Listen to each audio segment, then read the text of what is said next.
It will be about how I have to get rid of the image of the talented kid or the gifted kid. Oh, that's a cool title. Yeah, I think we got a title.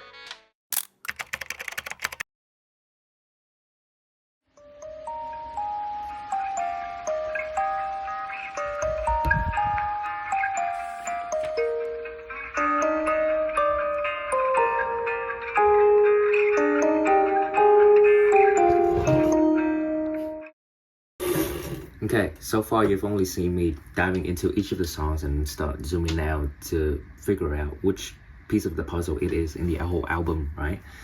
Now we're gonna have to do the opposite. Like, we're gonna have to figure out what is the missing puzzle piece and then pretty much pull it out of thin air. Why is this the case? Well, because I never intended to write an album to start with, or make an album to start with. I was simply writing these songs, and then somehow they all started speaking to me in the same way as a whole collective group. So it only felt right for me to take their common ground and then lay it out as a framework and then start putting them in to form an album. However, Gifted Kid, the song we're going to be talking about today, was not a part of that. It was not part of that group of songs. In fact, it doesn't even exist yet. We're gonna have to write it today. Like I told you previously, we only have a cool title, Gifted Kid, and then some sort of vague direction of what the story or the lyrics should be about. So, how do we work this out? Remember last episode where we were talking about living in circles, and the conclusion that we reached in that song was about slowing down to find the exits out of the circle and accept the way things are in the present, right? By the way, this song is already out. I'll link you in the description. Anyway, I have an idea. So the second half of the bridge in that song goes like this. Let me be, let me see what's inside of me, what I can never be.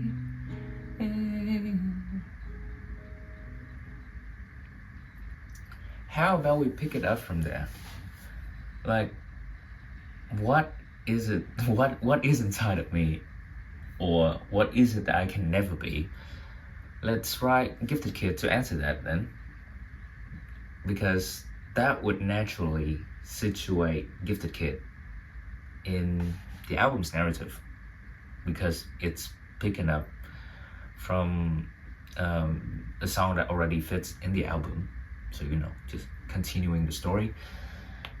That would also means that Gifted Kid is gonna have to be the very next track after Living in Circles. So let's also use this opportunity to create a smooth transition between the two songs. Okay, so how do we do this?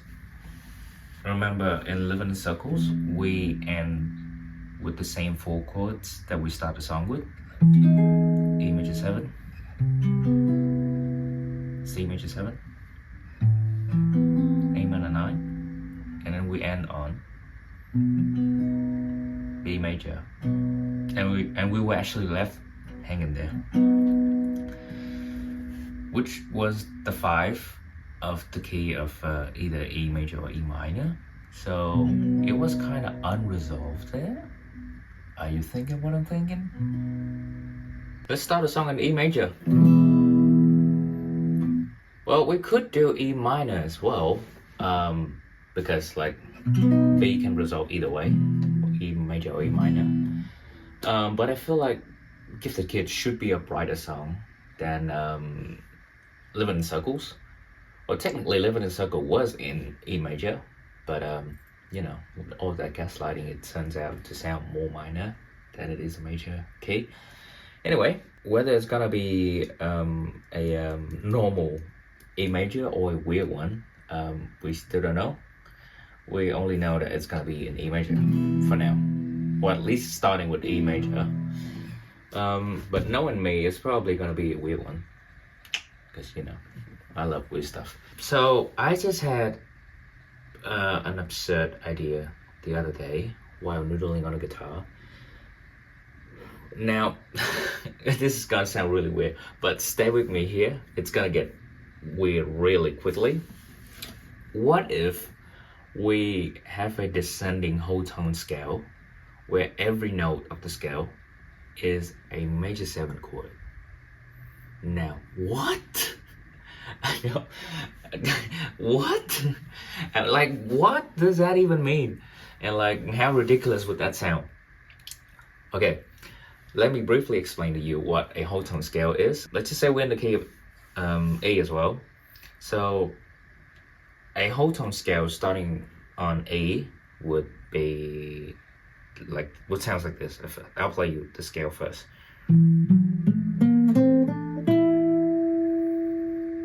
So we have A, F sharp, G sharp, A sharp,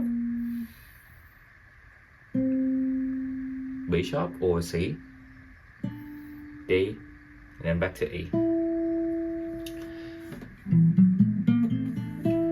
I know it does sound pretty out there, and it's pretty much does not exist in pop music, but because we don't necessarily make pop music here, it's whole tone scale is really common in jazz, and it's not that rare in classical music either. But the thing is, we're not just using the whole tone scale here, we're just borrowing the idea of the whole tone scale. And like I said, we're gonna turn every single note in that scale into a major 7 chord and play them in a descending order. It's gonna sound like this.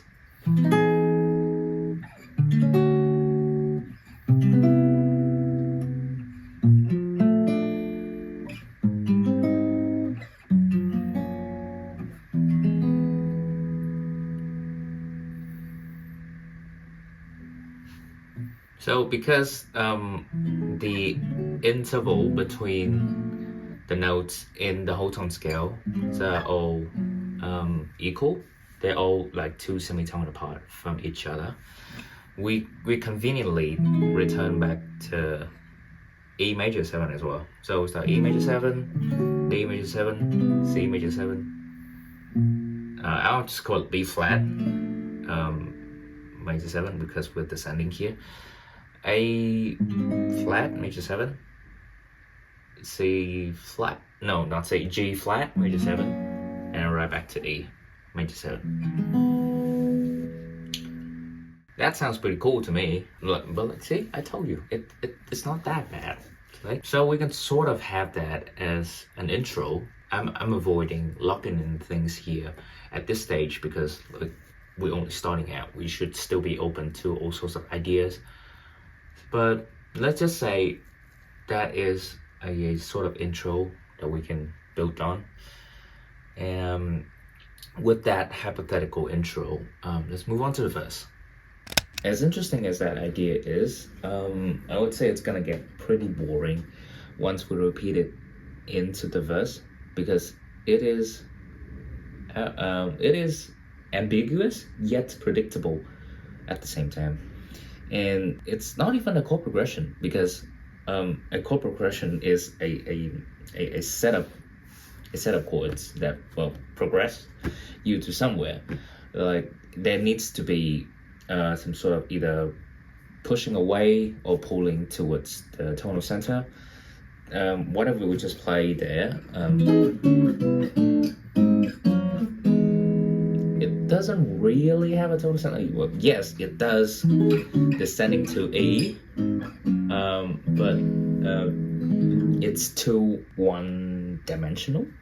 But I still think it all comes down to stylistic choices at the end of the day. And personally, I find having some push and pull or like a more conventional chord progression easier to write melody with because that's what we're trying to do here. We're writing a song, right? So, and I also don't want to completely abandon that idea that we have with the whole tone, with the descending whole tone scale. So how about we do this? Let's impose a 4-chord framework onto this idea that we have and use the major 7 chords more sparingly. Instead of E major 7, let's have E at 9. Very Disney sounding. I love to end songs on this chord, but let's start with it this time. Then to D6. See, we still have that A to D bass line, descending whole tone scale, but we're only keeping it in the bass line. So D major 7 is now D6. Then I think we can have C major 7. Play a voice like this. And now normally in the 4 chord framework, the fourth one is where you break up the pattern and like pull it back to the first one to have like a loop. So we can't, I mean we could we could do B flat major 7 and some sort of like push back to B and then back to E, but I feel like that, especially if we used B here, that would be too drastic of a pull, too strong of a pull to my liking. So how about we do this? We do the 4th, but we suspend it. Then we go back to D to lead it back to E. But instead of D in the bass, we use F sharp. And then back to D. So the whole thing would sound like this.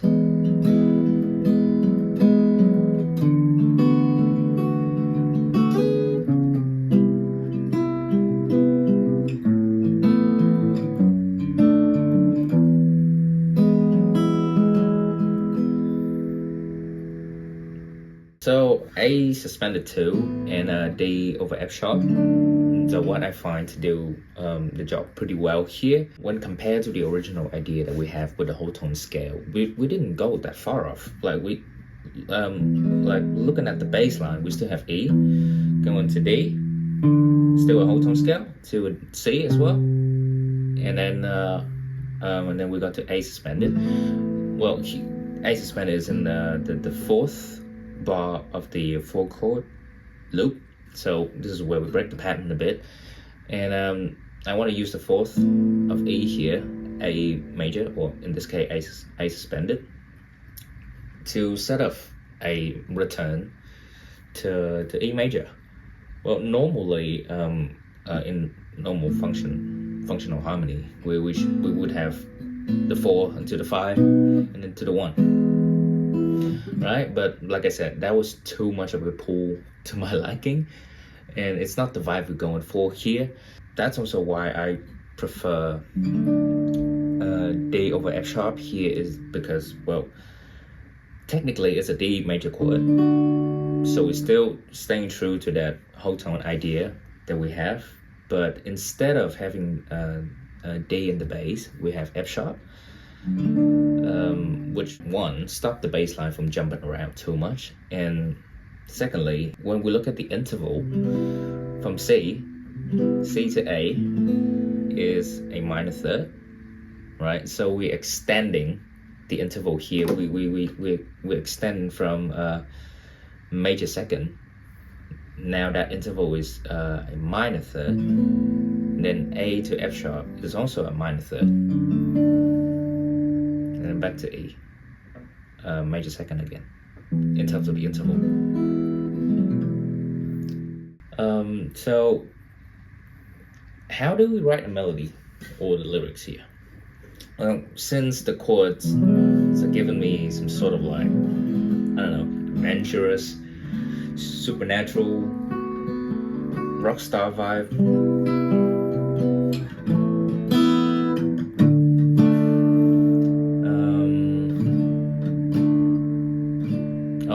idea. How about we do it like this? Take away all of the stars that kid was gifted. Tell him that he's not different from everybody else.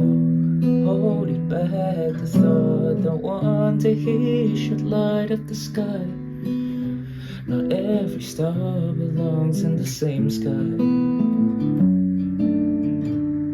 Ooh, something like that. And I feel like those lyrics in particular are gonna frame the rest of the story in the song pretty well. Like, we are telling the story from a third perspective, which is pretty fresh considering all the songs in the album so far are all like first or like second perspective. Now we have a third one, which is pretty cool. Okay, I feel like we've made some really good progress so far, starting from scratch especially. Let's come back to it next time, and we'll try to finish the song. I'm having some really cool idea for the pre-chorus and even the chorus as well, where we can possibly bring back that descending whole tone scale idea, especially because we end the verse on D over F sharp as well. That does give us some extra possibility to go somewhere else in the pre-chorus, but I'll save that for the next episode. Okay, till then, see ya.